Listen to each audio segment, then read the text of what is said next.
That's also why I'm talking into a mic.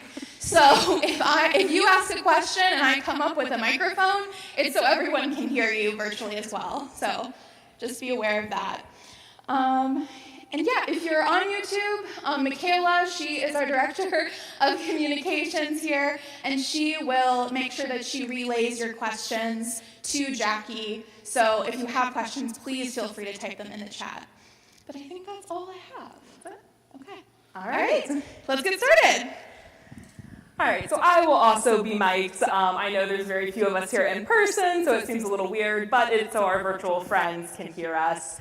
So welcome to the Wonders of Weaving. To get us started, we're going to talk a little bit about weaving and what it is, because I'm sure we all have different experience levels with woven materials, and I want to make sure we all have a really good understanding of what we're going to be doing today.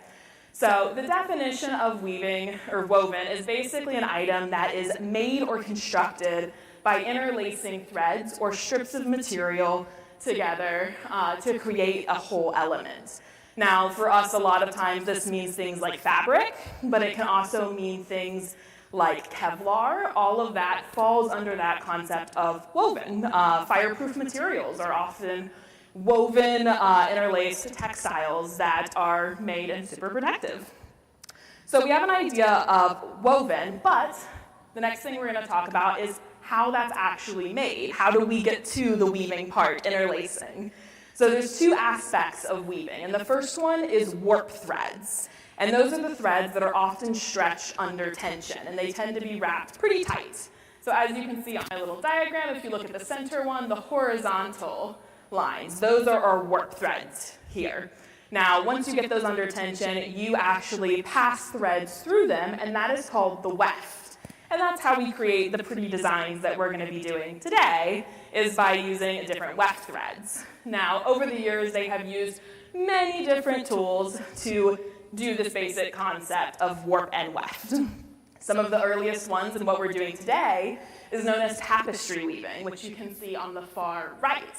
That kind of goes up and down, and the downside of that is you have to count every single thread when you pass it through, which can be a little bit tricky. So that led to the invention of rigid heddles. Now, how a heddle works is it actually connects to individual threads and will lift up half your threads at a time. So when you weave, a lot of times you start under one, over the next, under, over. With a heddle, it allows that to go faster because you can pick up a whole series of threads at once and you don't have to count. Now, they found out pretty quickly that there was a lot of limitations when you only had the ability to pick up one set of threads or another. So they added more heddles to add more patterns. But they quickly realized that with the floor loom, you had to hit pedals on the ground to lift up the heddles. And that made a limited number of patterns. So the next development in the loom that we see is actually the jacquard loom. So you can see an example of these earliest looms that a lot of time we see in Nordic or Native American weavings. And the jacquard loom is probably one of the last great advances we had in weaving. And it actually found a way, instead of lifting groups of threads, it would lift one thread at a time, meaning that the patterns we could create were endless. And it used a punch card to do this. So you can see the example we have here of our punch card. So a punch meant that a thread was lifted, and no punch meant that it stayed down. And you could pretty much design anything. And Ada Lovelace, at the time in 1842, found one of these jacquard looms and was fascinated by this concept. And she studied it, and she ended up deciding that she wanted to incorporate it into mathematics. Now, some of you might have picked this up, but that 0-1 code is actually binary code. Ada Lovelace is known as the mother of computer programming because she actually used the jacquard loom as inspiration for the earliest forms of computer programs, which is pretty crazy on how much that has contributed to our society today. Fun fact about Ada Lovelace, she is actually the only legitimate daughter of Lord Byron, the poet. Yes, very famous. And she did eventually have her work stolen from her and was not given credit until many centuries later, as many women do. But we're giving her credit now, so we're trying. So now that we've talked about the history of looms, we're going to talk a little bit about modern looms. So like with most things, we have industrialized the weaving process, and we have found ways to make it more efficient. And one of those ways that we've made it more efficient is by taking and making cotton that uses a plain weave and only using white colors. So today you're going to see that we're going to use different colors to weave in different patterns. But they actually discovered that making just hundreds of thousands of yards of plain white cotton and then printing over it with inkjet printers can be a lot more cost affordable and a lot easier to do. And that's a lot of times what we see our modern fabrics today. But it does mean that the art of hand weaving and creating these patterns is starting to die. We're starting to lose that knowledge. It's not being passed on as much, which is one of the reasons we picked it for our craft in history today, to help keep this art alive and use some of our extra thread that we had lying around. So to bring back the art of weaving, we are going to go ahead and gather our materials. So I'm going to be working along with you today, and we're going to start the workshop section of this program. Feel free to stop me if you have questions. It's a pretty complicated idea, and I know people will probably have lots of questions. So our first step is we're going to go over all of the materials that we have in front of you. So the first one you have is the loom that we're going to be working on today. And this loom is set up with these nice little notches to wrap our warp around, and these nice little holes to tie it. So this is a chipboard, and you're going to take this with you today. So if you want to weave in the future, you can. So the next piece that we have are our 2 yarn needles. So you should have 2 of these plastic needles that we're going to use to weave in and out.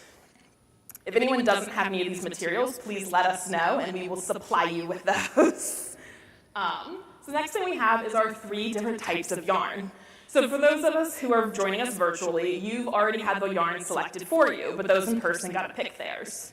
So you'll find a yarn that you have that is thinner than the rest. It's a smaller yarn, it's probably white, it's thinner than the rest. For those in person, it might be a ball or a little bit chunkier. This is going to be our warp yarn. So go ahead and take that and put it to the side. Now you're going to have 2 yarns that are similar, they're worsted weight. One, for those who are virtual, is going to be white, and this is going to be your background color. For those in person, it might be white, it might be gray, kind of whatever you picked. We picked mostly white because you can see the difference between what you're weaving and what your accent color is going to be. So your third color is going to be your accent color. If you're virtual, this is the one that has the least amount of yarn because it needs the least amount of yarn. It's also probably going to be a more colorful yarn. So now that we've identified all of our yarns, we are going to go ahead and look at these cardboard squares. So you should have a cardboard square that is about the length of your loom, right here.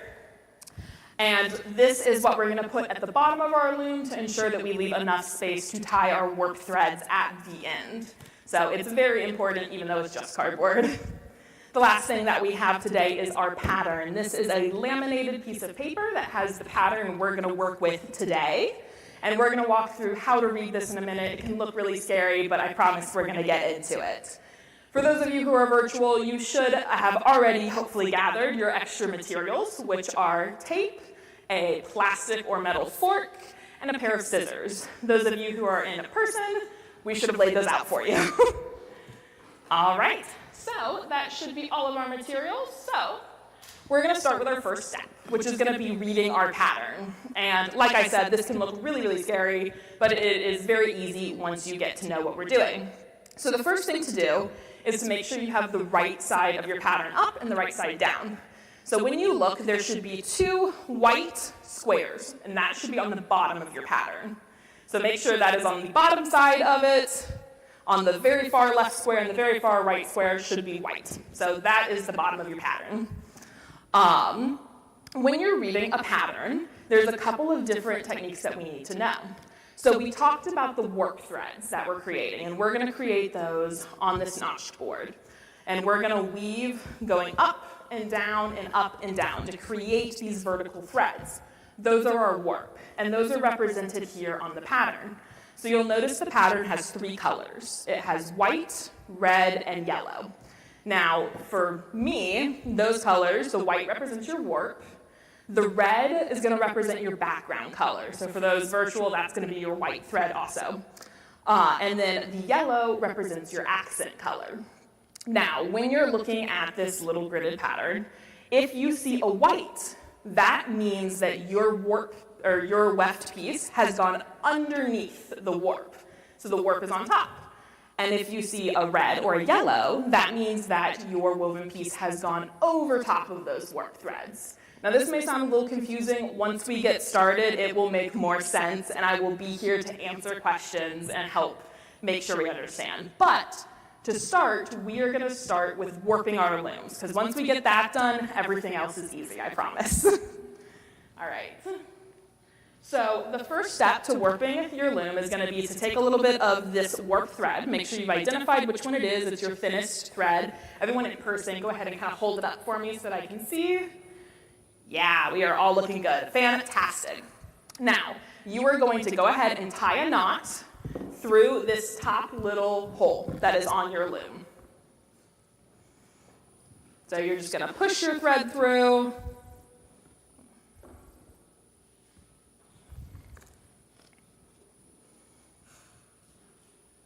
And just tie a secure, tight knot.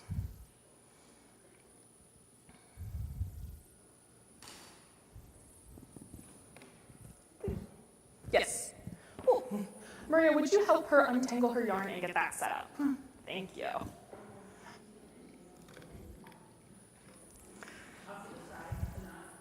Yes, it can be off to the side. We're going to stretch it kind of behind and over is going to be our next step. So it'll get moved around a little bit. Double knot. You want it to be as secure. You don't want it to pull out. You want to be able to kind of tug against it. Just making sure it's nice and secure.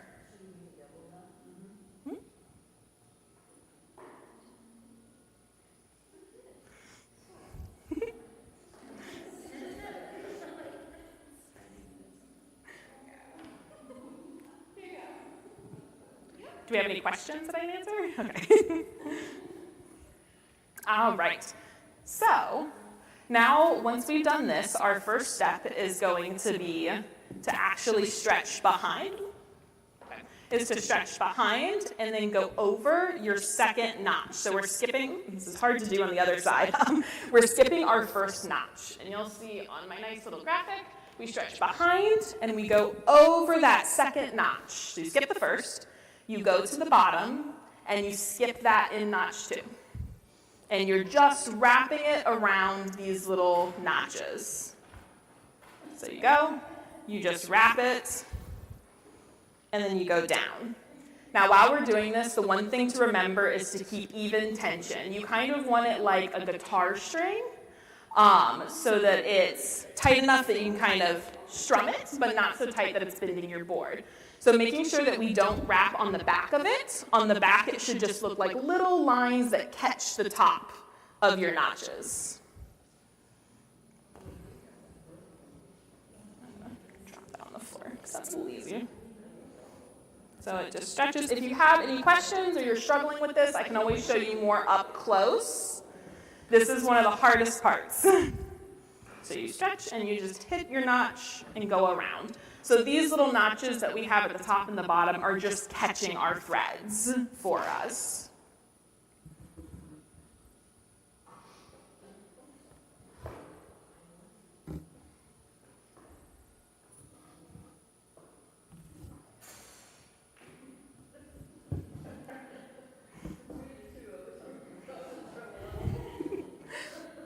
It's always good when you're warping, if you're having trouble with your yarn running away, you can always put it in a bowl, and that'll help keep it a little tamer for you.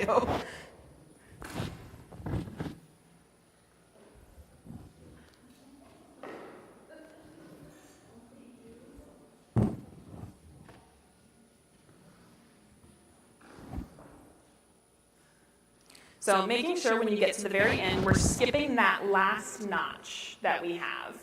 So we want the first row of notches, the first little column to be skipped, and the last column.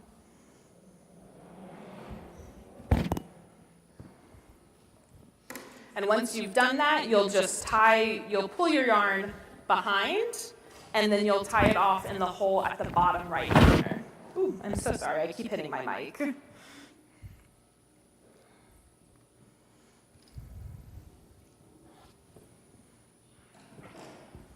So, and this is going to take everyone different amounts of time to do. It's okay if it takes you a while to get it just right. When you're warping a larger loom, like a floor loom, usually the warp time takes about 24 hours of work before you're ready to start weaving. So this is a labor of love, but it is well worth it.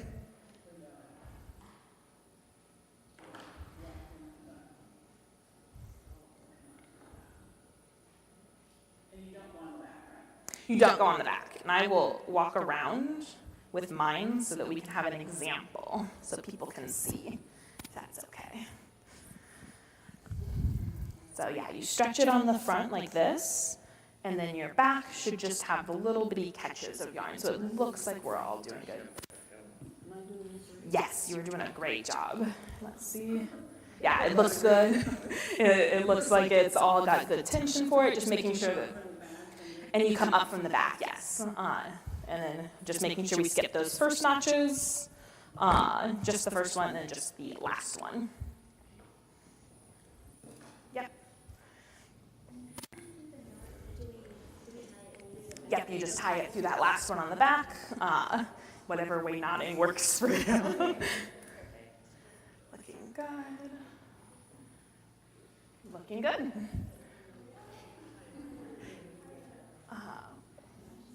Okay, so you can, yes. So if you ever weave in the future, doing it where you just hook will save you some yarn, but that will also work exactly like that. You're just gonna have really long tails that we cut off. No worries at all. So yeah, you can just tie it to that work thread and that will be your back. You're just gonna have very amazing tassels at the end of your coaster.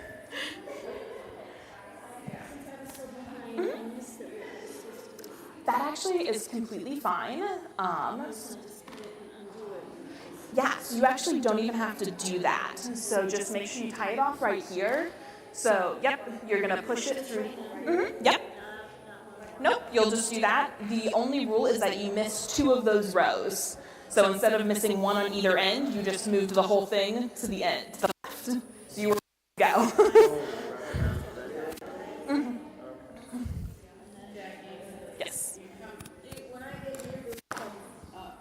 Yes, you come up through the hole and tie it to there. Your main goal is that it kind of looks like this, where it's out of the way, so you're not worrying about weaving through it. It doesn't really matter how you do it that much, as long as you're just careful not to accidentally weave through it. Yeah. It can help if you use your plastic needles to push it through the hole. If you're having trouble getting it through your hole, go ahead and use your plastic needle to just kind of push your thread through the hole. That'll ensure that it gets through.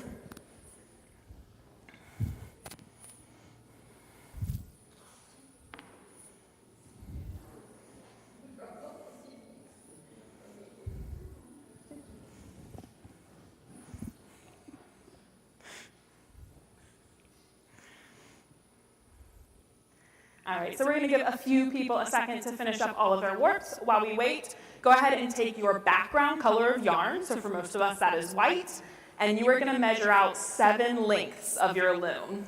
So you're going to go from one side, just pull it to the other. This does not have to be exact.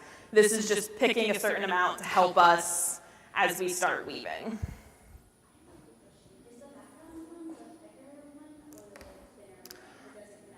It doesn't matter. You can pick whichever one to be your background that you want.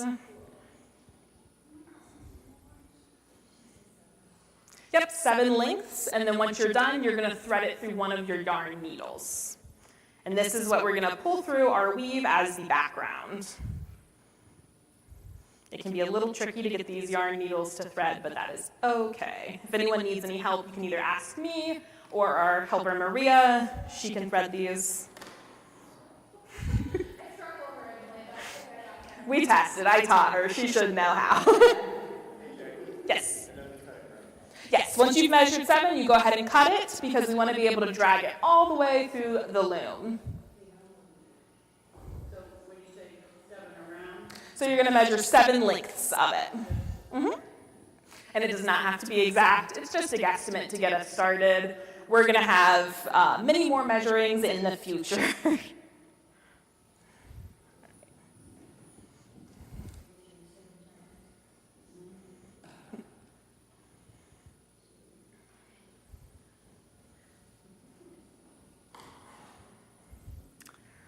So if anyone here or anyone at home ends up having trouble with their loom sliding around on them, that's what the tape is for. Now that we've got it warped, we can always tape it to the table to keep it nice and steady. But once we start weaving, you'll know real quick if you need to tape it down or not. You can cut them off, just make sure that you don't cut the knot.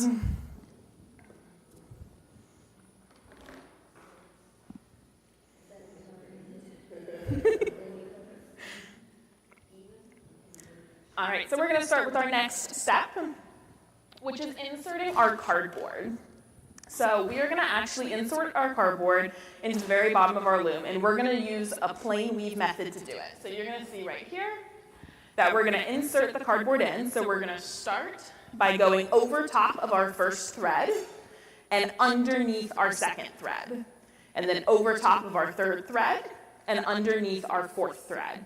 And we're going to do that all the way. So you're starting over top of your first thread, and you're just going to do an over-under all the way to the very end of it. And you can just kind of pick up those threads as you go.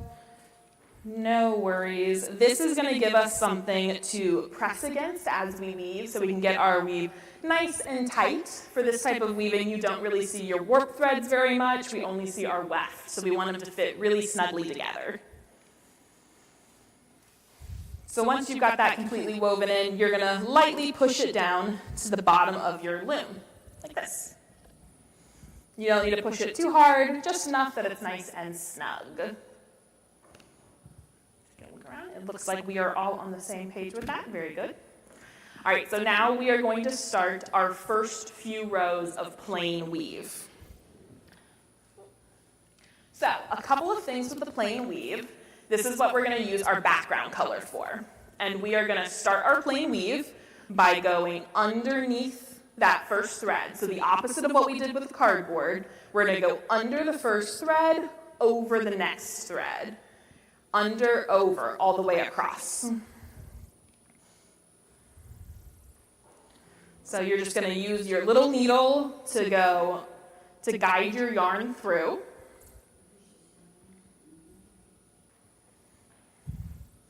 And you're just going to pull it through. And you want to leave about a 2 to 3 inch tail at the end to be woven in.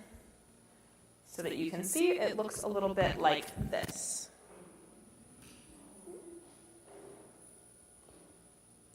So, and let me...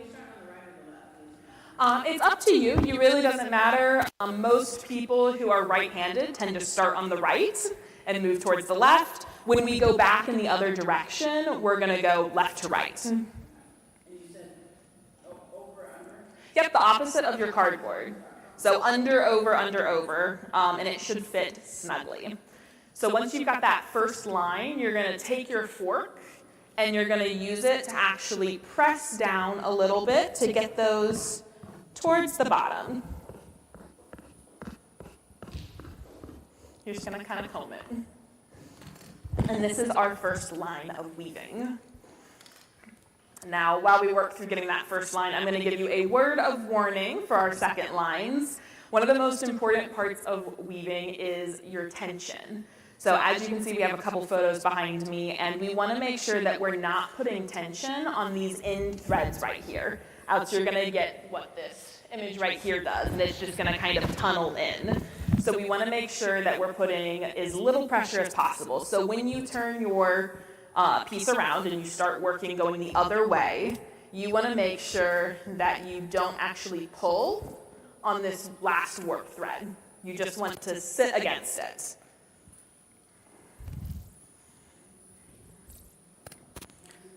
So we've done our first row, so we're going to do our...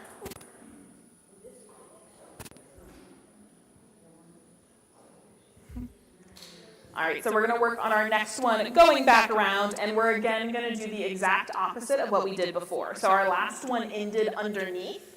So from left to right, we're going to go over, under. Well, over, yes. Yes, you do it up here. You want to push against that piece of cardboard. So that acts as kind of a solid base, so you have something to push against. I'm going to walk around real quick and see if I can help anyone. If anyone online has any questions, now is a great time to put them into the chat. Okay, you're going to want a little bit of a longer tail so we can weave it in. Well, let's take a peek.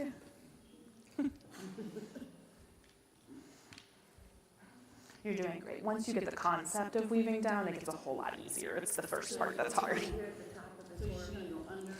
Yes, that is exactly right, the exact opposite. And as you do those two different types of rows, they lock together to create the fabric. Yeah, so when you get to the end, so go ahead and, so this one just needs to slide underneath right there. Perfect. And that's looking great. So you're going to pull it all the way through until it has about 2 to 3, maybe 4 inches left. We have plenty of yarn here today, so don't worry too much about how long your tails are. Yep, and you can push down. We have our little forks here that can help. Now when you go back the other direction, and we're going to, it helps a little bit if you thread it onto your, perfect. In the end, we weave them in. So when you go the opposite direction, you're going to go over top and then under. So you do the opposite of the row before. And you just want to make sure that when you go back, you don't put any pressure. Mm-hmm. Yep, just like that.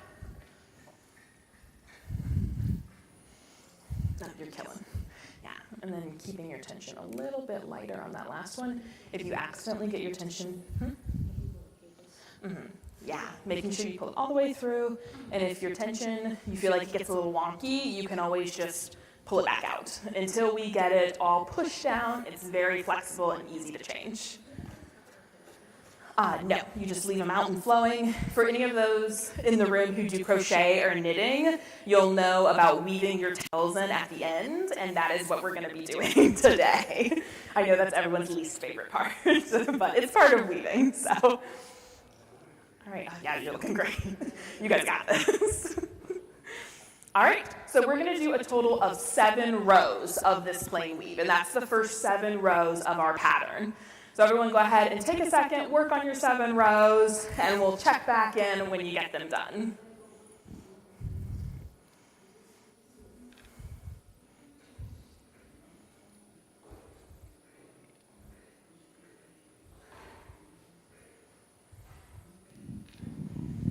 Jackie, how and when did you first learn how to weave? Ooh, that's a great question. I actually learned how to weave during COVID. I was an avid hand spinner, so I spun my own yarn, but I didn't very much enjoy knitting at the time, and I needed something to do with the growing pile of yarn, so I got myself a tiny little rigid heddle loom, and I was convinced I was going to weave myself a scarf. I very quickly outgrew the rigid heddle loom, and I am now up to a more advanced mechanical dobby, which takes up an entire room in my house. We have the loom room. So it can be a time-consuming and space-consuming hobby, but I definitely think it's a worthwhile, and any level of weaving, even just tapestry weaving or getting a smaller rigid heddle to make scarves is very relaxing and fun, and can be a great way to go through some of your yarn stash if you want to. Does the museum have any looms in its collection? It actually does. So we have what is called a rug loom. So rug looms were often put in barns, and they were kind of made to withstand a lot. So they get very dusty, they get very old, and they were made to just use scrap fabric to make rugs out of. So we actually have one in the collection. It's stored downstairs. It used to be on display a few years ago. But the warp beam, so what all of these nice stretched threads were to go on, is a fallen tree, basically. It's about the size of a tree log, and it weighs several hundred pounds. So it is stored in one of our collection spaces right now, and it will be there forever. I cannot move it. No one can move it. It is now part of the museum. So.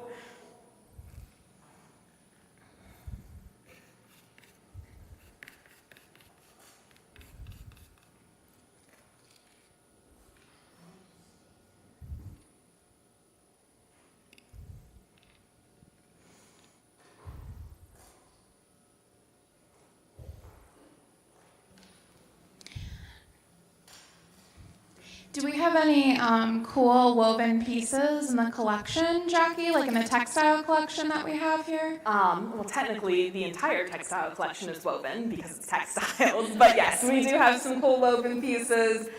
We have some examples of jacquard weaving that's in the collection.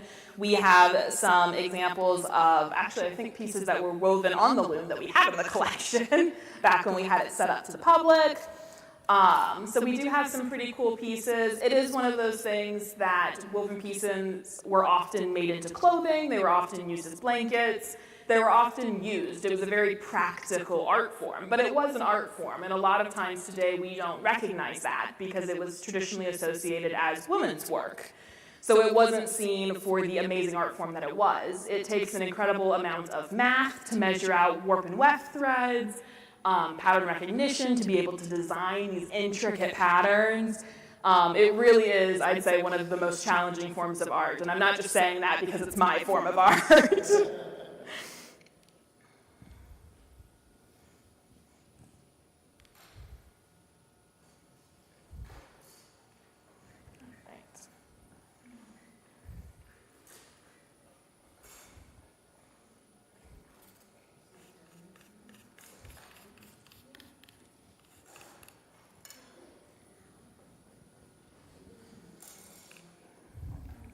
So if you want, as you mark off these different layers, these are the first 7 rows of your pattern. So you can use your expo marker to mark them off. Right now it's just plain weave, so it's really easy to keep track of, but as we get a little further into the pattern, it gets a little more complicated. So I've done 1, 2, 3, 4, 5 rows. So I'm going to mark those 5 off.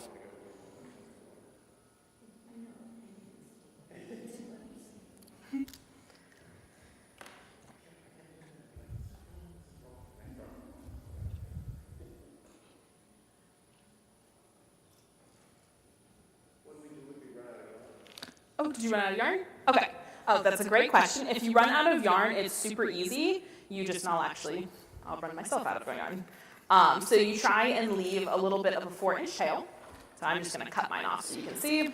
So you leave a 4-inch tail at the end, and then you get new yarn, and you just start going back the opposite direction. So instead of wrapping it, you just leave a tail. And that's exactly how we're going to change yarn patterns too. It's really easy.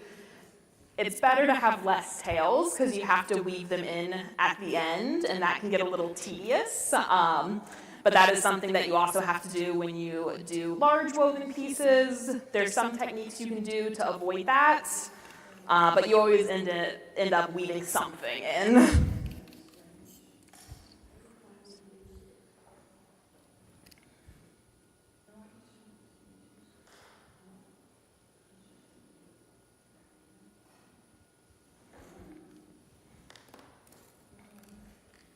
Okay, so I'm going to do a quick walk around and see where everyone's at. Again, if you have any questions, feel free to ask for our virtual friends too. All right. Looking good? Perfect.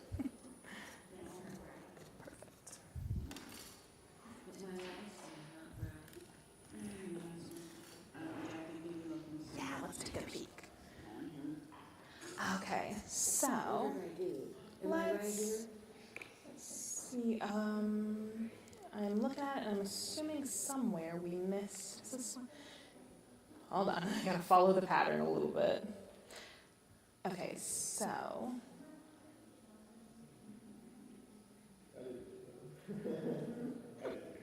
Yeah, because one of these, so this one. So at some point, my guess is that you accidentally went over or under too many threads, but I can't seem to find it, which is what's crazy, because this is good, this is good, this is good, and this is good. this one is not. It should go over this one. Okay, so you were very close. That's what it was. Sometimes it can be a little tricky to spot. So we're just going to pull back through. So instead of going under, we're going to go over this one because we went under the last one. So like that. And then pull it through. But you've got the concept there. So if we're done with our thread, that means we've done 7. Yes, 1, 2, 3, 4, 5, 6, 7. Yes, so you're exactly at 7, which is perfect. And that is the perfect amount of in. So you measured it out ideally. When I start back, I come under like this. You come under, exactly. And then go over and under. Yep. And then do we add thread? Nope, so you can just go ahead and pull your yarn off and go ahead and measure 5 to 7 more lengths of your background color. And we'll just add it back in. Okay, Morgan's good. Perfect, you guys are doing great. Jackie. Mm-hmm. Mm-hmm.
For everyone joining us virtually, the sound is turned off just because we are doing questions and having some weaving time. But if you have any questions, please feel free to put them in the comments.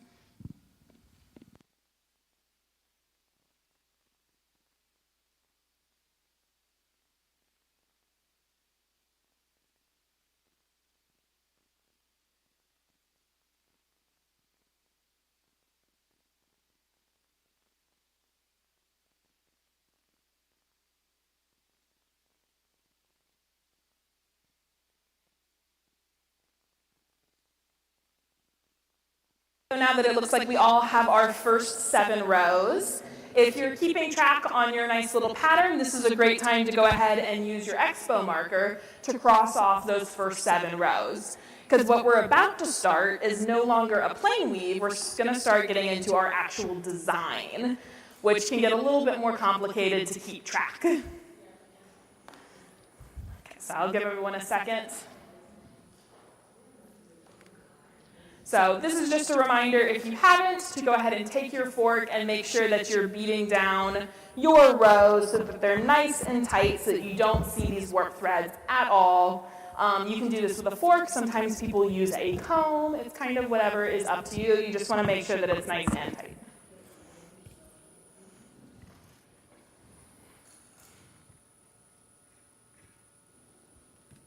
All right, so we've done our first 7 rows of pattern right here, and we are going to start our first non-plain weave row. So for most of you, you probably ended on the left side. Now, this is a great time to look at your pattern as a reference because it's a little bit bigger and it'll help you see the design. So looking at it, we can see that the first thread on that side is red, which means that we want to go over top of that first warp thread. Then we want to go underneath three of the warp threads, because those are white, and then over top one, and then under three, over one, under three, all the way across.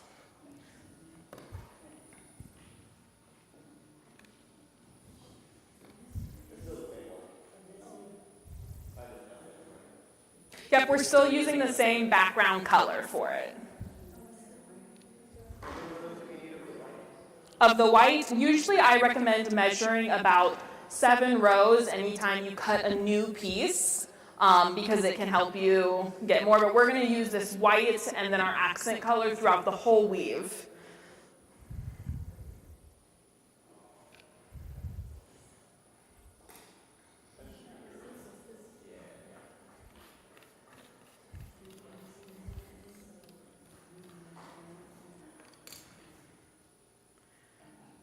All right, so is everyone feeling pretty comfortable so far? I'll give you another minute to get used to this new adjustment.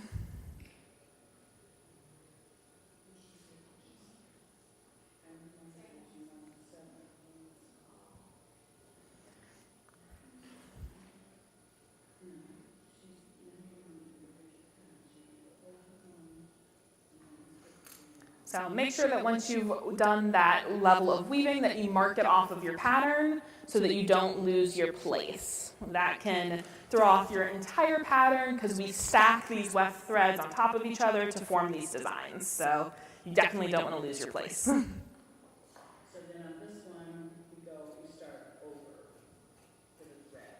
Yes, that is correct.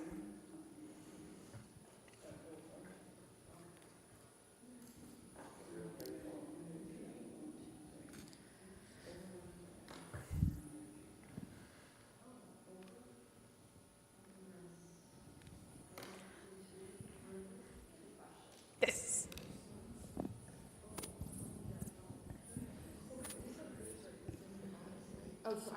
Yes, so you're counting from the bottom. That's a great point. So we're starting our pattern from the bottom and working up. So marking off your layers at the bottom will help. I know for a lot of people who are viewing me from online world, they're seeing kind of the opposite of what I'm doing. So this is what your pattern should be looking like. You should be crossing off from the bottom on your way up.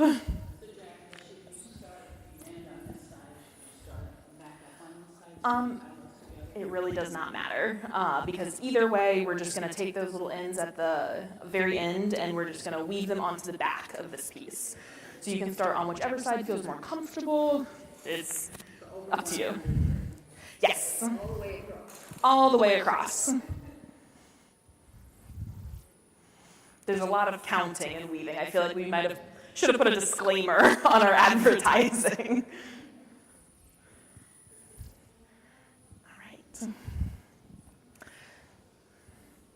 So once you've done the over 1, under 3, we're moving on to our next level of pattern, which is again a plain weave. So moving from the right to the left or whatever side you're on, we're going to go under, over, all the way across. And after we do that, we're going to do our first colors change. So I have some little blown up examples. We only do 4 types of weave throughout this pattern. So if you're having trouble seeing your pattern, you can look up there. So we are on the top one, which goes over, or under, over. So, and that will update as we keep going along to help you be able to keep track of where we're at. If you're feeling really confident in reading the pattern, you are welcome to blow ahead of us, but we're going to take some time and do it nice and slow for anyone who is still kind of figuring this out.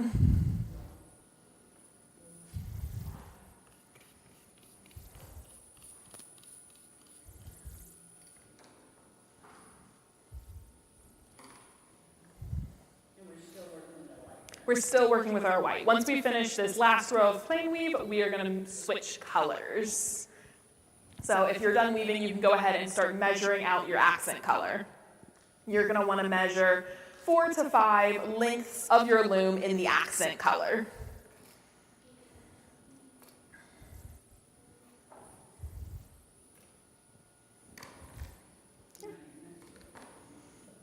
And you're going to go ahead and thread that onto your second tapestry needle. That's why we gave you 2. So you have 1 for your background color, 1 for your foreground color.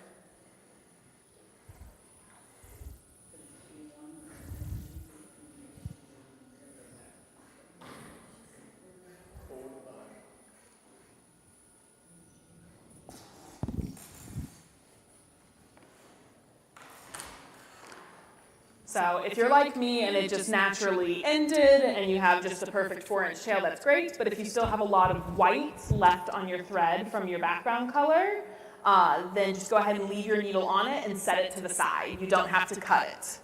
Did I have a question from our virtual audience? Oh, okay. That's fine too. Yes. No, it's over 1, under 3, over 1, under 3, all the way across. It's a repeating pattern. And then the level after that, so our 9th row, I should have labeled our pattern, that one is going to be a plain weave straight across, starting under and going over.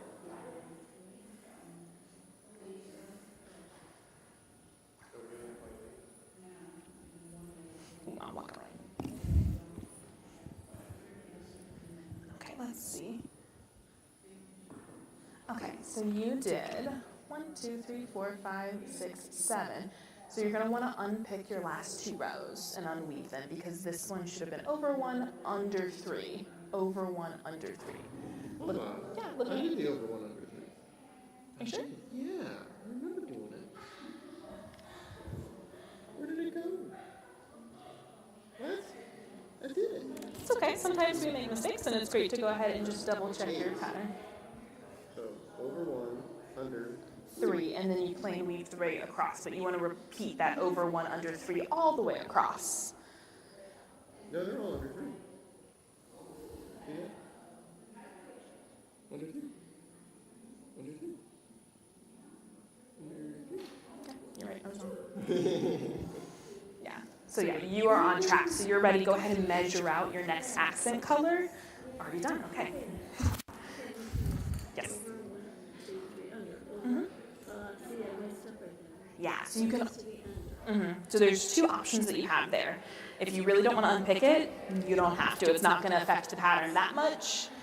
Yeah, but you can always just weave back through to adjust it. Let's see, how are we doing?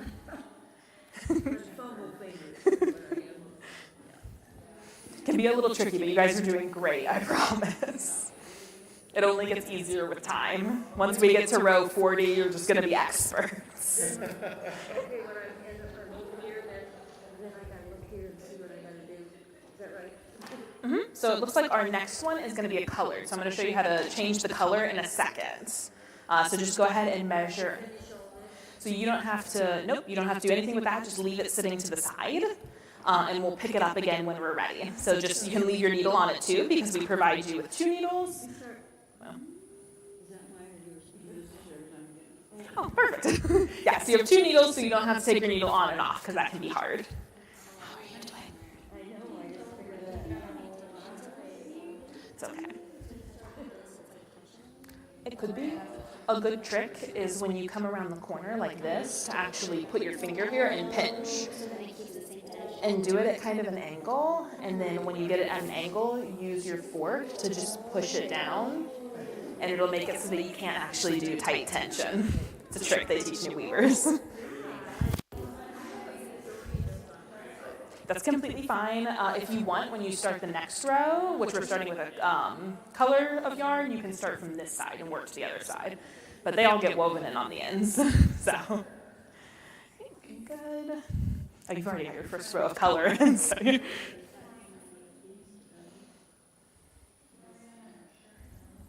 yeah, so, yeah, because you got very chunky yarn, so which is it's gonna have a really cool design on it. It might take up more space, so you might not get all the way through this pattern, but that's okay. So.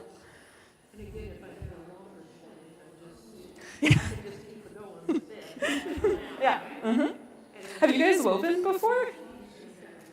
Oh, okay. I was like, you guys are very good at this. Okay. The general concept is there.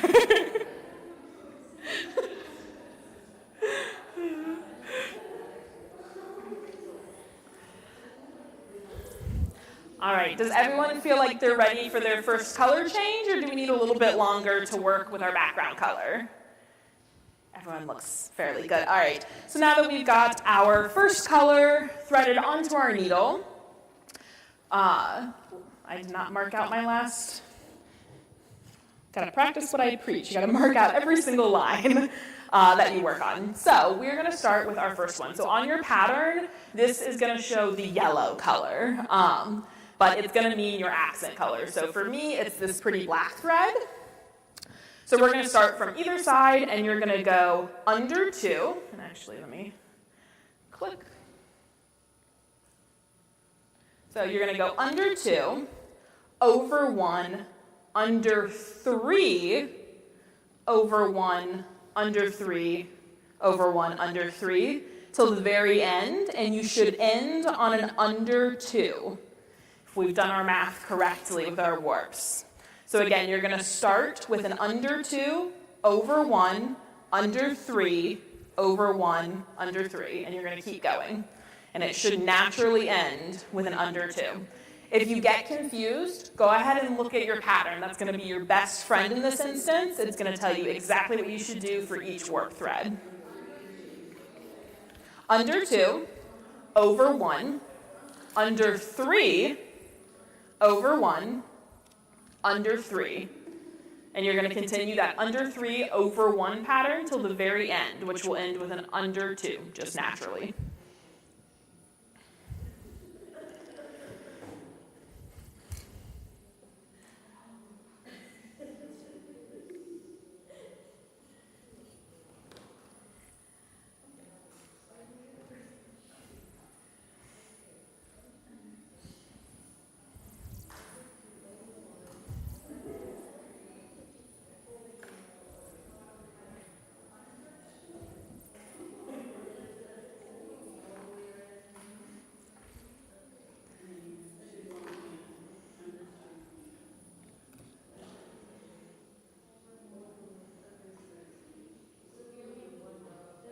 So 1 row for right now. So it actually ends up alternating. So we do mostly like 1 row of the background and 1 row of the foreground. And as they stack together, they're going to form a pattern that looks similar to this one. And it's going to form almost these little flower petals as they stack. We do not cut. Yep, we're just going to kind of stretch them along the edges.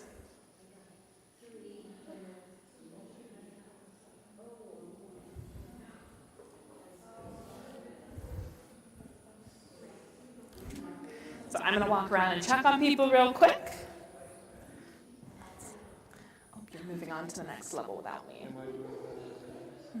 I mean, I think you're doing it correctly, so you're good.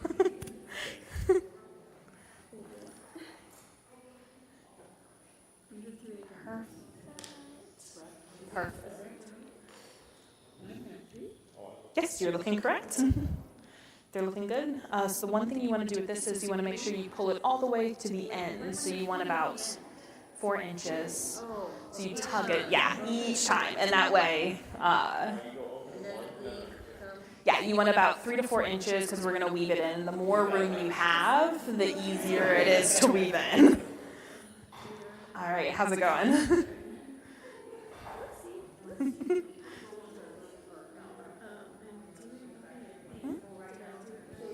Oh, I gotta pull this thread, make this thread. Okay. This thread. Wait, was that my second one or my first one? So you're still on your first one. So go ahead and tug that entire red piece all the way through so that we can get, because you want to get all the way to the end of this thread.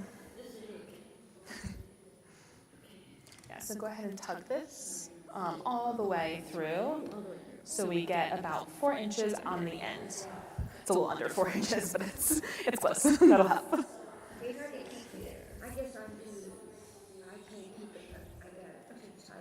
So that's that tension, and that a lot of times just takes a lot of practice, but just trying to make sure when you go back and forth that you don't tug against these in threads. Yeah, when you're going across and it catches, you're putting too much tension on it and it's pulling them in, which is completely normal. So then technically you go to the next one, because now we're gonna go over the white. Do you go like over here and then up, or how do you? So you can do either one. Kind of a professional weaving thing to do is to put this on top and then it locks it in. So you usually kind of find a way that locks it in. Since we're weaving them in, it doesn't really matter in the long run, but that is the professional answer. It's looking very good. Your tension is very even. All right, yeah, and you guys are always welcome to continue with the pattern. And I can help you at whatever stage you're at. Okay, so what I'm sort of switching around here, so this one, the last one was over, and then if I go under, It is going to skip those two threads. it will. It will. That's normal of the pattern. Yes. It feels a little weird. Yeah, no, it's completely fine. It's supposed to do that. It feels a little weird, but it'll even out in the pattern later on, I promise.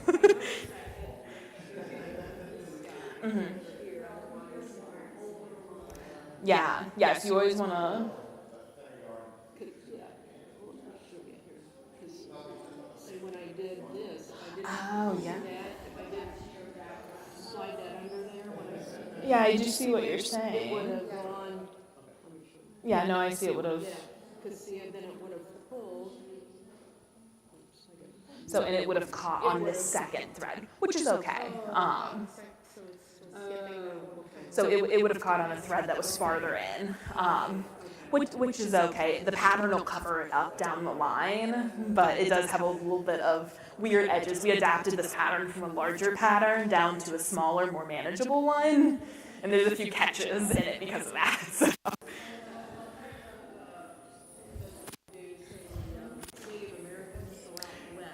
Yeah. This is the same type that you see with like Native American, like Navajo rugs. You also see it in Scandinavian weaving. The term for it is crockbart, is the Scandinavian term. Forgive my pronunciation. But yeah, you see this type a lot. It's used a lot with tapestry looms because it's the easiest to cover your work threads. Versus when you're doing like large table looms, you tend to see both your warp and your weft, and it's a little more balanced. This one has a little more forgiveness, I think, in it as a weaving technique. You can do much more pattern. Yeah, you can do a ton. And there's tons of techniques and different types of stitches that you can do that can give a lot of dimension. And you can find tons of resources for that on like YouTube and things to help learn new stitches, new techniques. This is just like the bare basics of how to weave. So.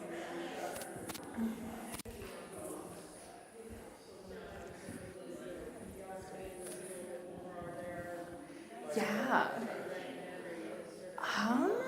That is actually a fantastic question. I know I have a few books kind of sitting around my house that I've picked up at estate sales over the years.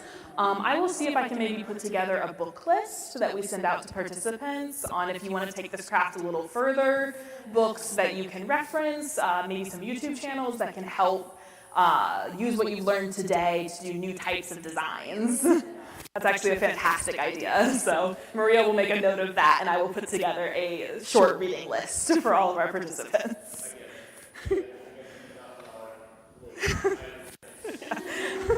Yes, my lovely partner Josh, who helped me move my very big, very new loom into our house.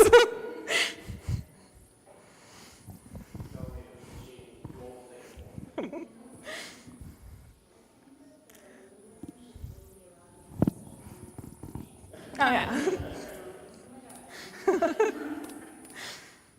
All right, so now that we've done our first row of color yarn, we are going to switch back to our background yarn, and we are going to do our next row. Some of you may already be ahead of me, but that is okay.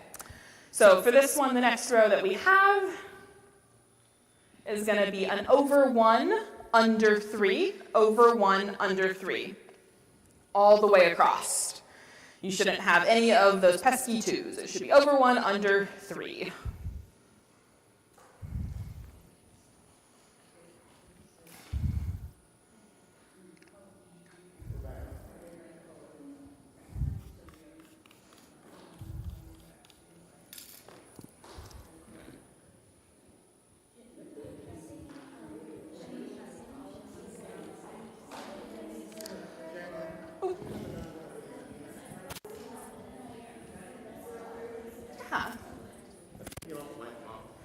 so these are, let me take a peek. Because you're on your first row of color. Maria, would you be willing to go grab me like a wet paper towel so I can wipe this off for her? That's okay. See if maybe there's some wipes over in admin. So yeah, we'll wipe it down. That's why we laminated them, so that you can always go back if you need to. Okay, now, I need to know again, because, the gold ones, that's this one or this one? So the gold one is going to be your colored one. Let me shut this off. My colored one is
From who?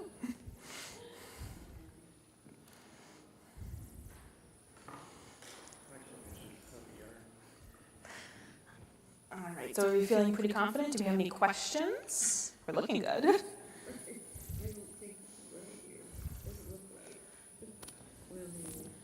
Looking from the top, it looks right to me. So, yeah, you're looking pretty good. You're looking very good. I think we're starting to pick up on how to read patterns, which is great. Yours is hard because you cannot see the difference between your colors very well. We really gave you the worst, but that's okay. Oh. I thought I set it out where people didn't have colors that were too close. Okay, well, that's completely fine. Yeah, you are doing good. You guys are doing great. Ooh, you also have markers. Oh, you do. You're marking them off. Okay. You're doing it subtly. Okay.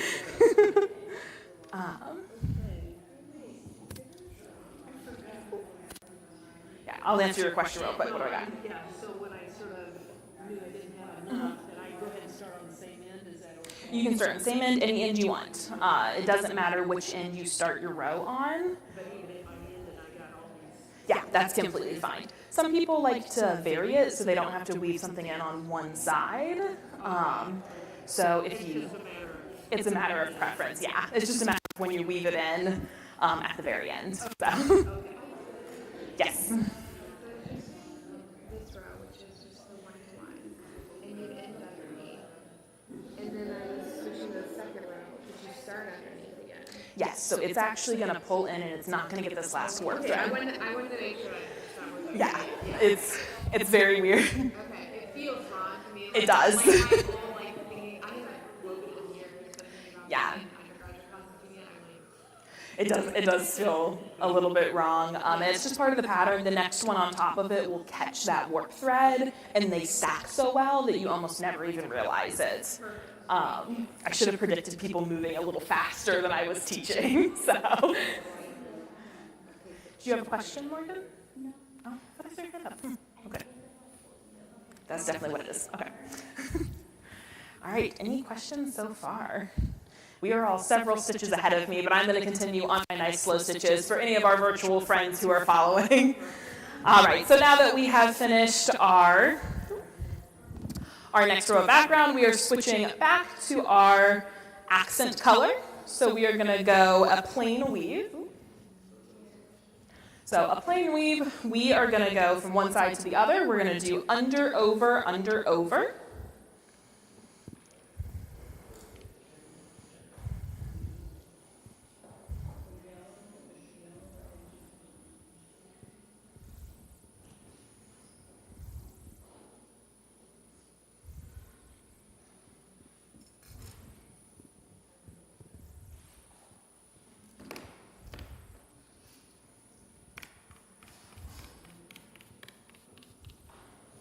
Okay, and once we finish that row, we're going to go ahead and cross it out. And then we're going to do our next row, which is white. And we're going to go under 2, over 1. Those in person are probably a little bit more ahead of me, and that is completely fine. If at any point while I'm talking you have a question, feel free to raise your hands. I can help you with whatever stage of the pattern you are at. But for those who are virtual and following along, we are doing under 2, over 1, under 3.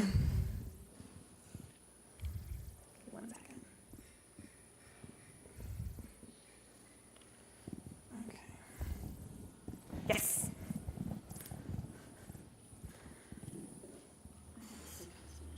I think I'm just worried about it. So I did the blue, and then I did the white. I'm still getting, okay, so I did the white, and that was, I did. So let's see. So for the white you did over 1, under 3, over 1. So now you're going back with your other color, which we went a little bit too far ahead here. You're fine. I think our lines are just a little too close together when we made these patterns.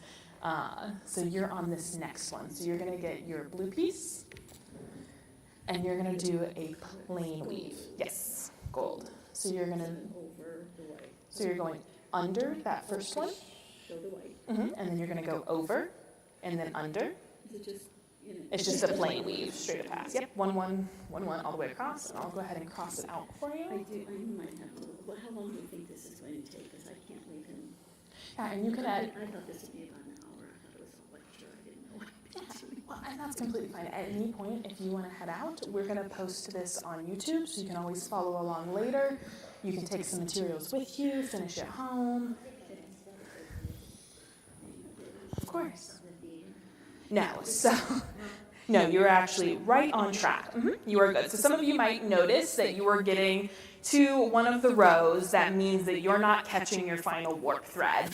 And that is completely okay. That is part of the pattern, and that is correct. It feels a little weird to just leave a free hanging warp thread, but it'll get caught in the next row of stitches, I promise.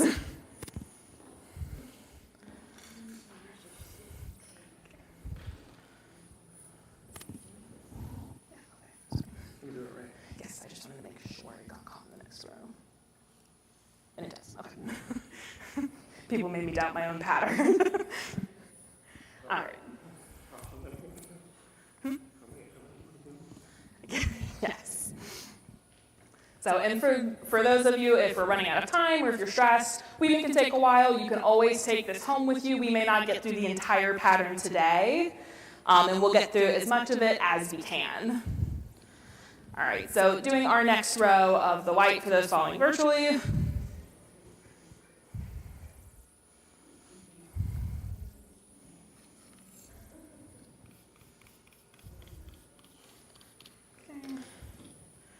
So, and then we're moving on.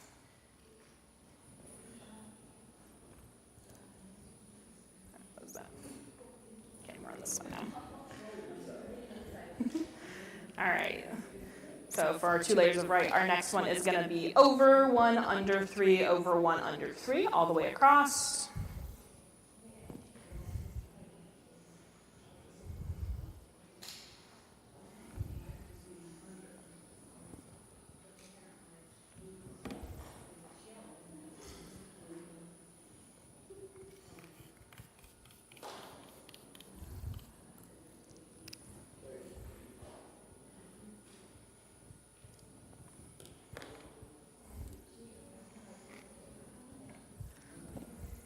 So as you weave, feel free to jump ahead of me on the pattern. If you make a mistake and you're a little worried about it, you can always just keep going. If you're a perfectionist, that's okay. We can always get it exactly right. But a lot of times, sometimes you miscount one section and you'll see it and it's just a beautiful little imperfection in your weaving. It's what makes it hand woven. Yeah.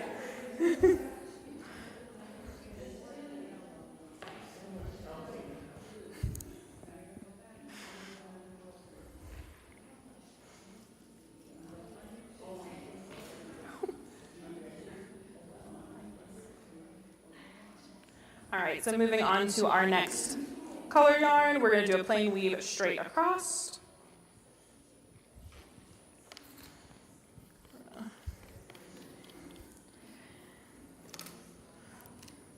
As you start to get into your pattern, you're really going to see your design form.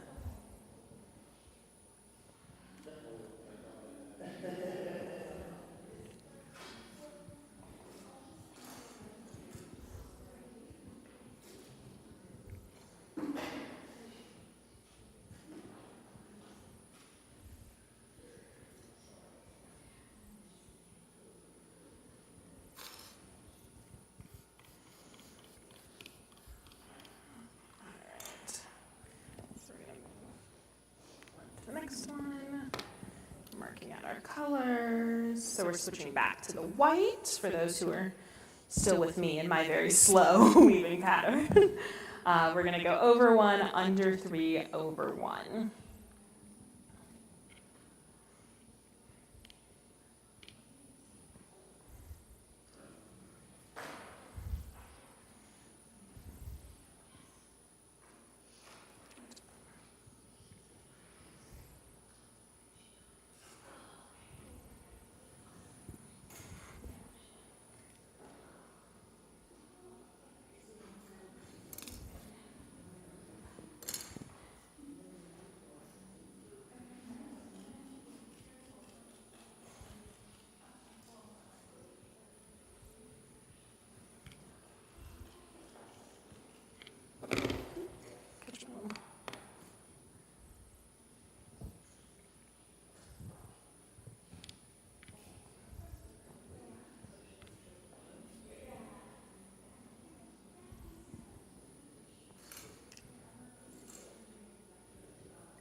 Okay, so moving on to our next one, we're going to do a plain weave going under, over, under, over.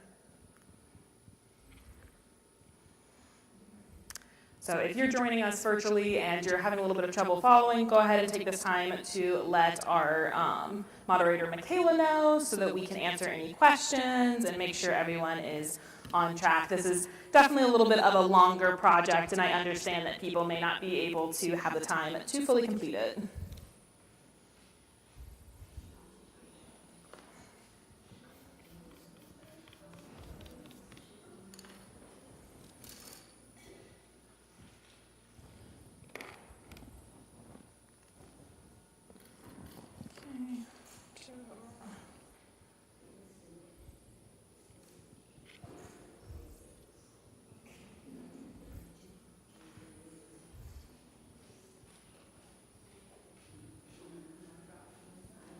Really,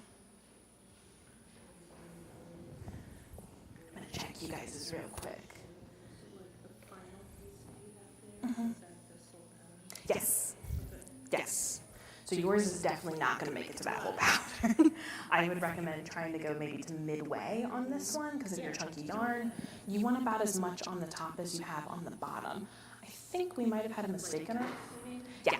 So how you have like this, you want that about on the top, so you're actually getting close to your top piece.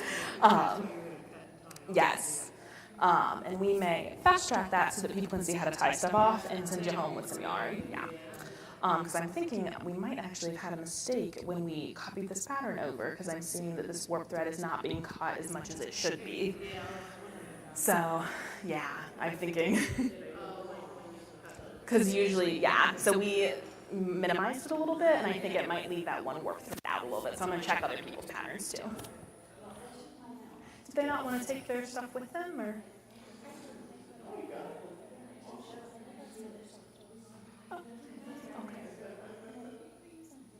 I think she just wanted to be here for the interactive, which is cool. That's fine.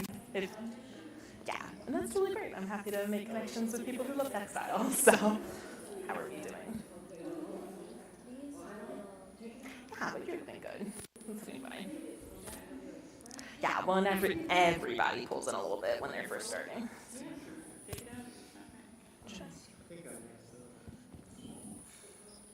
So this one thread, yeah, we're noticing that there's a flaw in the pattern. Now, if I pull this out, okay, right, and I have this go over this thread instead, will that fix it? Let me be able to see what your hands are doing real quick, if that's okay. My hands are working. Yeah, so. I pull this out through here, okay, and then I instead No. go over this, and then it's totally gone. Okay, that is the problem.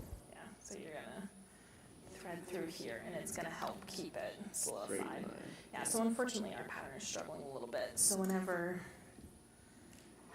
so you have two more rows of this white, and just when you go through this next one, because you're gonna, Wait, so you're here. Yep, I finished that one. Mark it up. Yeah. We'll make it all again. So when you do the straight weave, straight across, which I'm gonna help you with this next one real quick. Ooh, hey, appreciate that. So.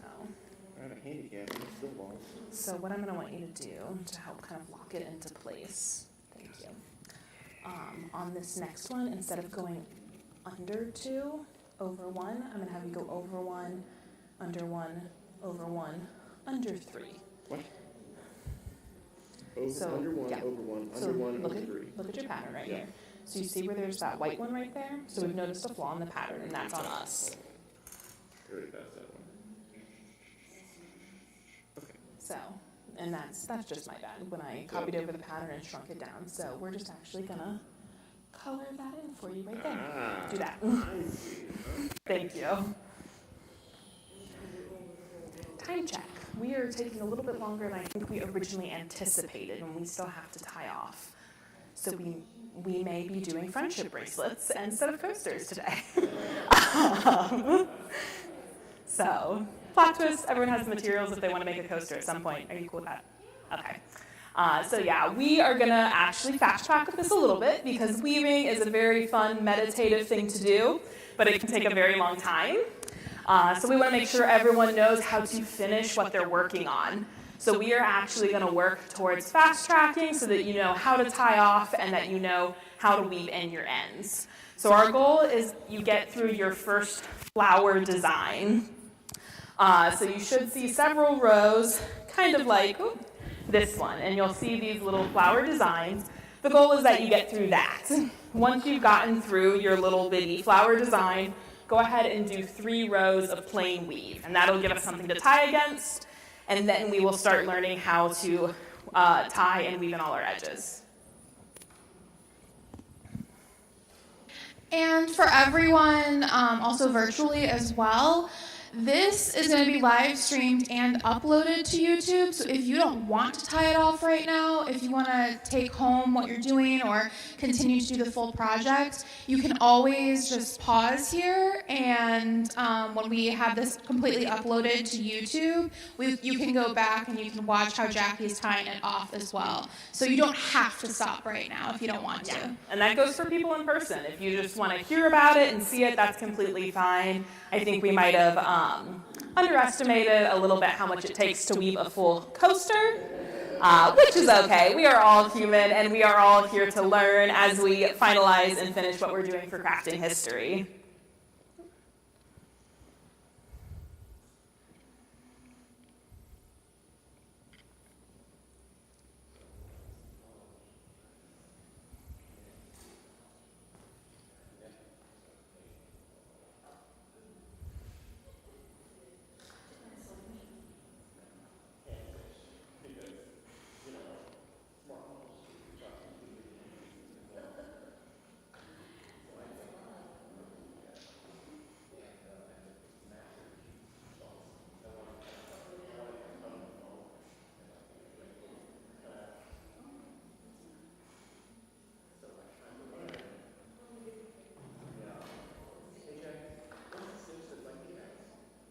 Cross stitch? Okay.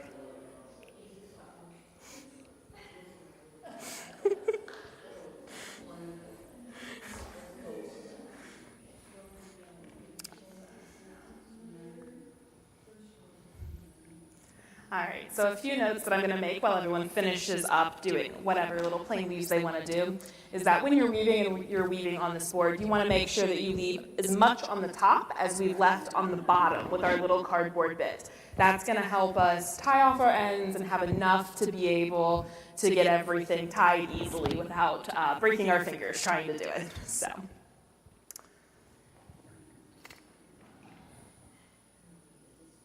We're going to just fly through these little clicks.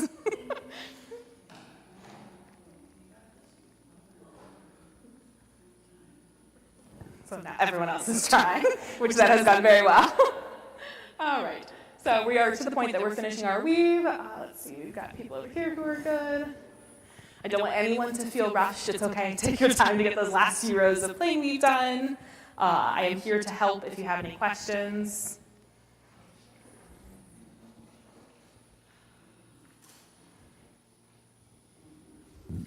The PowerPoint with all of the slides is also linked in the description of the YouTube video.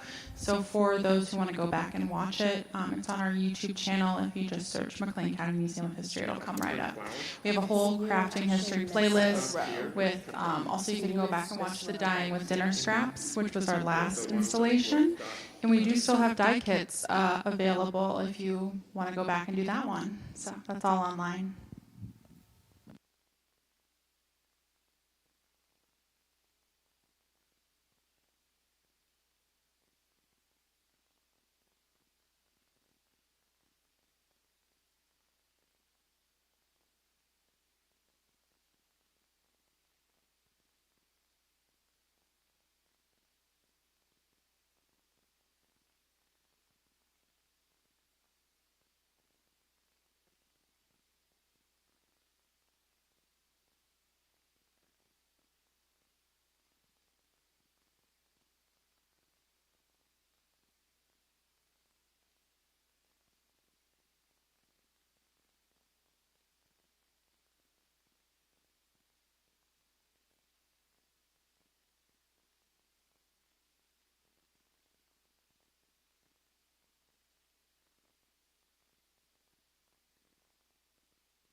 Well, I hope not, because our collection spaces are air conditioned year-round. So, all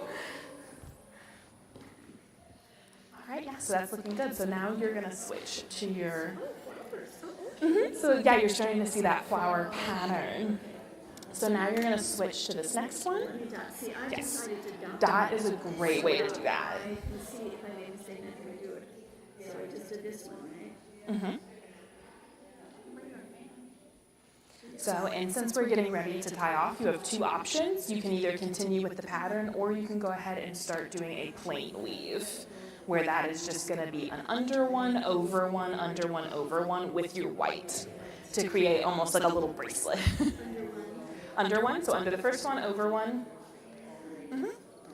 And you'll just do that back and forth for about 4 or 5 rows. And that'll get you ready so that we can go ahead and tie off and teach that.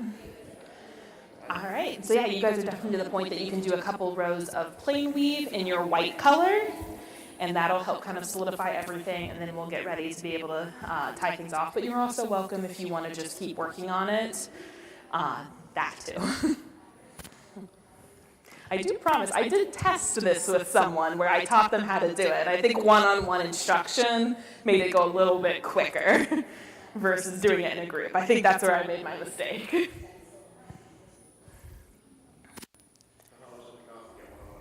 No, that's a great question.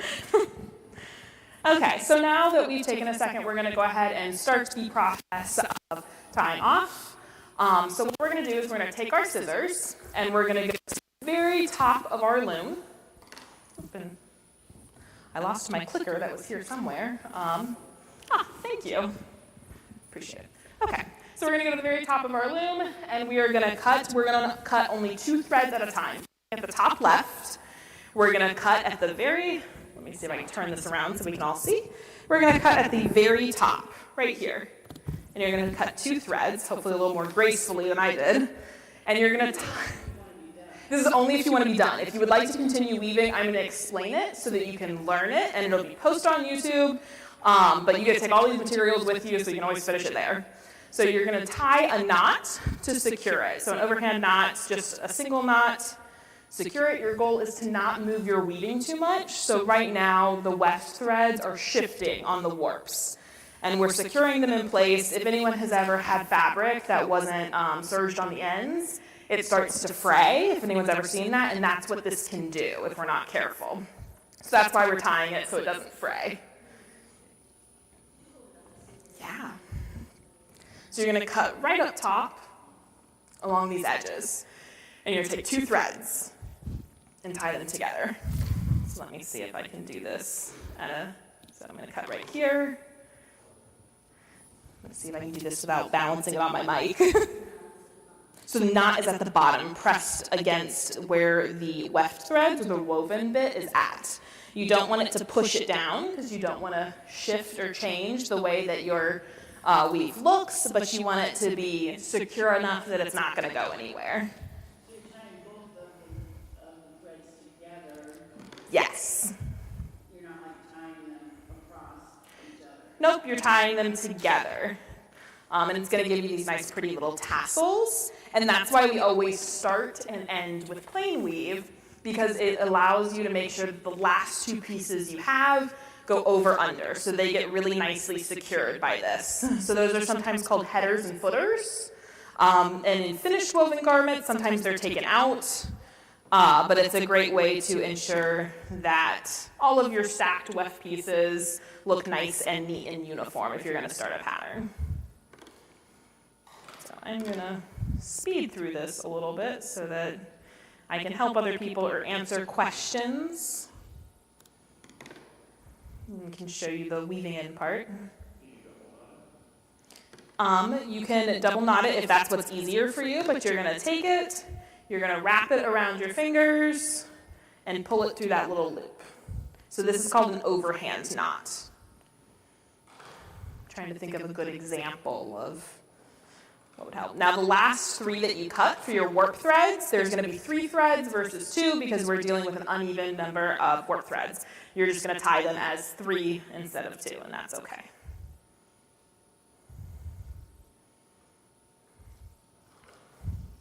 Okay, so now that you've done the top, it's a little bit easier to do the bottom. So I would recommend cutting this corner where we've tied it to our board, and then you can just lift it up and actually pull it off, which makes it a little bit easier to navigate. Then you're just going to gently slide your cardboard out, which is easier said than done, let me assure you. So it looks like this. Now we still have to tie these little bottom pieces. And it's the same thing where you do every 2 threads, you tie them together. We're just going to work our way all the way across. This is a great time if anyone has any questions about this process or about the process of weaving or how you're going to finish this when you get home, if you're still working on it. Feel free to ask. We'll answer in whatever way we can. If you continue working on it and you have a question, you can feel free to reach out to me, and I will answer it over email to the best of my ability. Due to my poor planning of timing for this, I feel like I owe you guys that. So.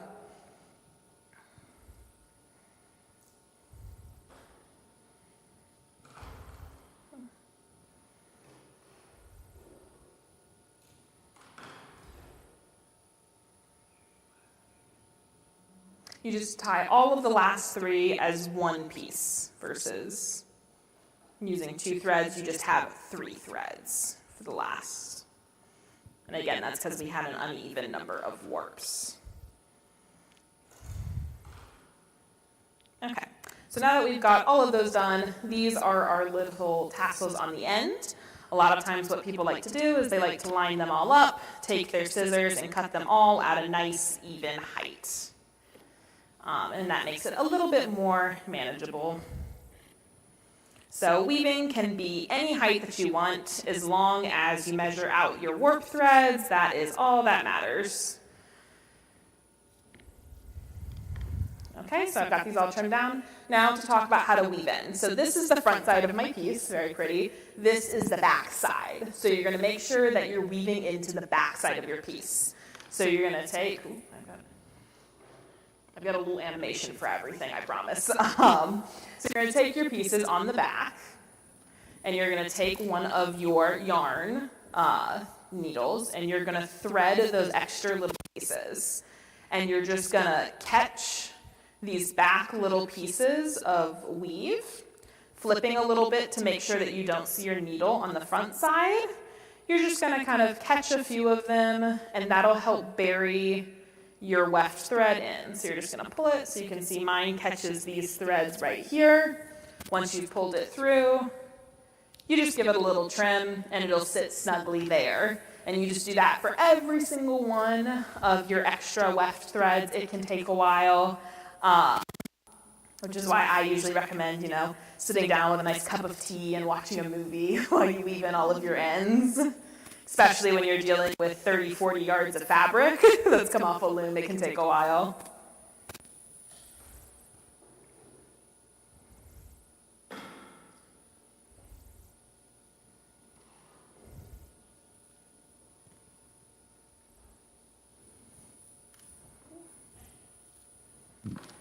Jackie, what's the largest piece you've ever woven?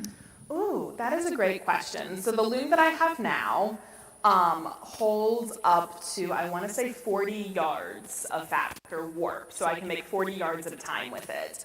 I have never warped it to its full potential. I do have a plan to do that this fall, so we will see. I am making shawls for all my lovely coworkers.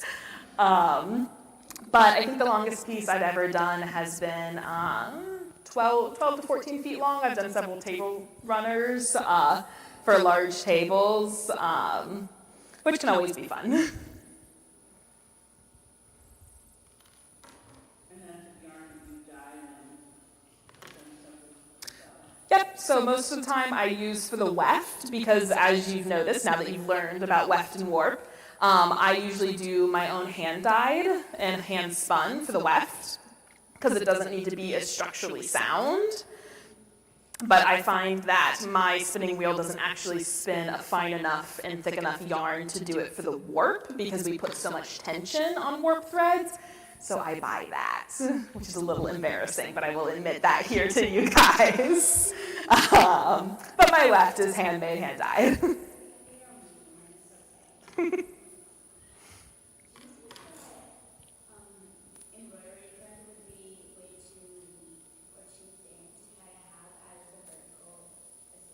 As the warp?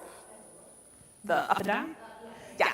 So that'd be perfectly fine. You basically just want to make sure you're using something that is strong. So a great example is, I don't know where my warp thread is. This will work. I'm sorry? Oh, that's a great point. So Morgan asked if you can use things like embroidery thread for your warp. Is it strong enough? And a great way to test is to actually take your thread, take your thread and give it a nice hard tug. And if you can tug it and it's not going to break in half, it's strong enough. You just want it to be able to withstand the force of being kind of pulled. A lot of times hand spun doesn't have as much twist or as much ply to it, and it can break as a result if it gets put under intense pressure. And when you're warping, 40 yards of fabric, if one of your warp thread breaks, then your entire weaving is done, and you have to just move on with your life and be very sad about it. So you always want to make sure that you have the strongest warp threads that you can so that they will withstand the pressure. And with larger looms, where we're using a fork to beat down our levels, we actually use something called a beater, which is a large metal cage, and you pull it towards you. And it's basically like a very large comb that wraps around all the threads. And the friction from that can put a lot of pressure on your warp threads. But for tapestry weaving, I'd say you could use pretty much anything that's a strong yarn for your warp. For your weft, you can literally use anything. I have seen people take plants to weave them as the weft. Flowers, I've seen those. I've seen people take bits of their hair to do that. Weft can be pretty much anything. It's very flexible. Any other questions about this or about weaving in general? This is a great time if you just have any questions about it, the practice. I am here to answer. I have a question about the pattern. Where I'm at, it's under, the end of it's under, and then you start it again, and it's under. So there's nothing catching that? Yes. You just have to hold it, or what do you So do? what I'm going to do is we did have a small mistake in our pattern, and we will release a new pattern in an email. So we're just going to actually color that in right there. So you're actually going to go over that first one. And that was, we took a larger pattern and made a smaller pattern to try and make it more easy in this amount of time, which clearly did not work. And the pattern had a slight mistake in it. So we'll definitely release a new pattern and let everybody use that. But if you get to a point that you're noticing it's going under way too many warp set threads, so 3 or more warp threads, you're just going to want to catch that outside thread. And the new pattern will show that. It won't really show in your final weave because the edges will all kind of mix together anyway, but just the thing that I noticed as we did this today in class.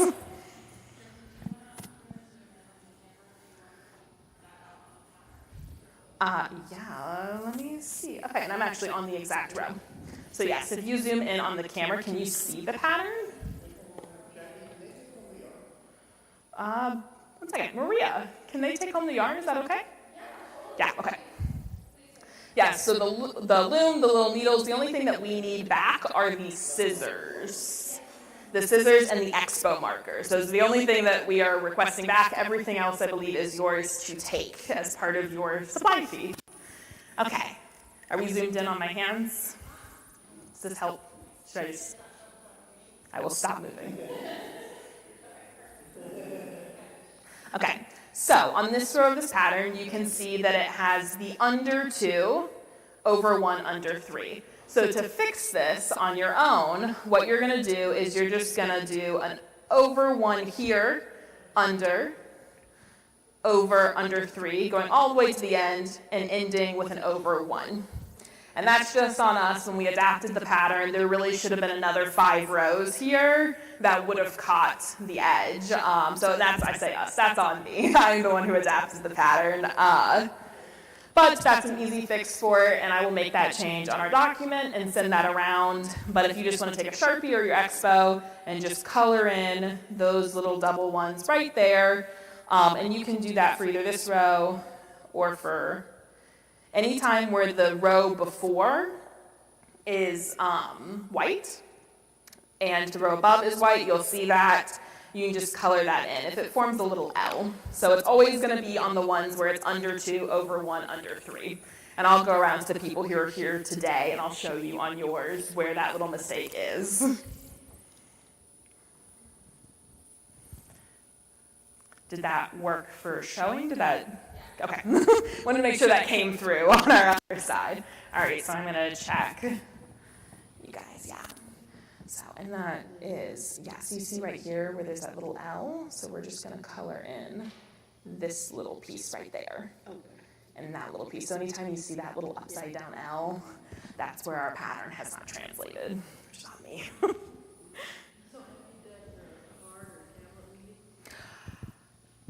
Yes and no. I have done card weaving unsuccessfully. So I got it all set up, I got it tied around my waist, it was like stretched to my feet for the cards. And I did like 30 or so rows, and the pattern just wasn't coming out correctly, and then the cards that I used were too weak and they fell apart. So I have not built up the courage to attempt it again, but I would love to do some trim using card weaving to try and like get some more details to it. I think it's a really cool technique. How about, I just stumbled upon this in my little loom magazine. It could come on. Ooh. It looks like, Oh, you have a photo. That's perfect. looks like this. Okay, yeah. So I have not done. And it takes those discs, you take the. Yes. Okay. So I have done this. To be honest, I have done this. It was a summer camp in 6th grade, but it's the same principle. Yeah, the discs to make the cordage. Yeah, that is such a cool. Yeah, because you can, plus the lanyards. Yeah, like cord ties to your waist. Yeah, it's a very unique. So I have done it before. It's not something that I incorporate a lot into my practice, but mainly because I got a very large loom. So now I'm very much, I want to do my mechanical dobby all the time. You know, I did some card weaving, but I had a rigid fiddle, and instead of doing the around the waist thing, I tied the thing on there. And I then have twisted seen around, that. And so then I could walk away. Yeah, and you don't have to worry about the tension. Around the waist kind of thing. I do think that's the next way that I'll try it. If I ever try it again, that is definitely how I'll do it, because I think it just works better. Yeah. Like say, then you don't feel like you have to do the whole thing in one sit. Right, yeah. You could just walk away. Yeah, now you've encouraged me. Now I'm going to try it again. I'm going to go get a deck of cards and set it up.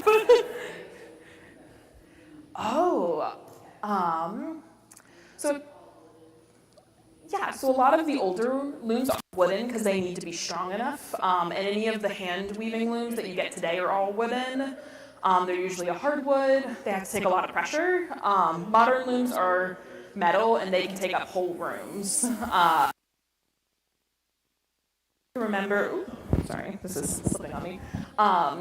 They can take up huge stances.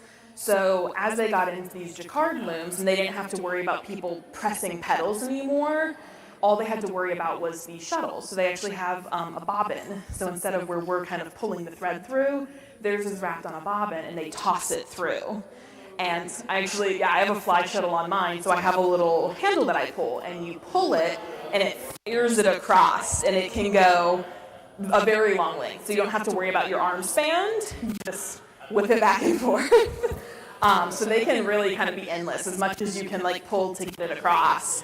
I think the biggest one I've seen would have probably been about the size of the courtroom, half the size of the courtroom in this way. And it was operated by several people. So they stood at different stations to make sure it went across. So, yeah, they can get really intricate.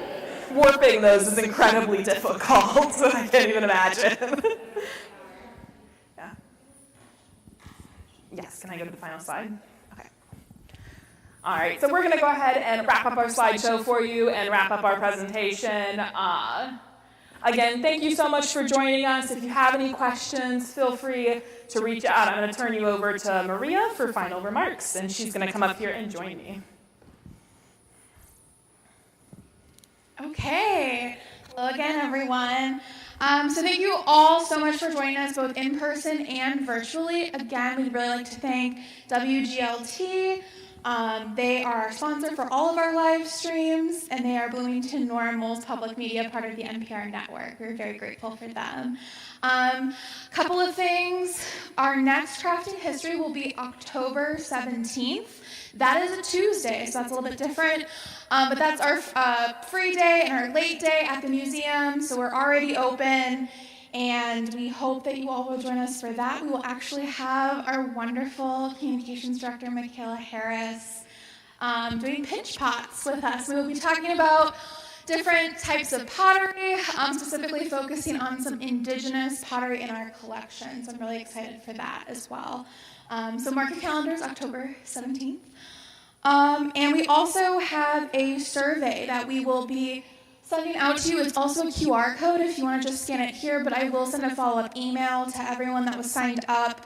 Really important feedback. We just kind of want to hear about how the hybrid format works for people, and just any comments or feedback that you might have. That's really important to us. So, be on the lookout in your inbox, or if you want to scan, that is helpful as well.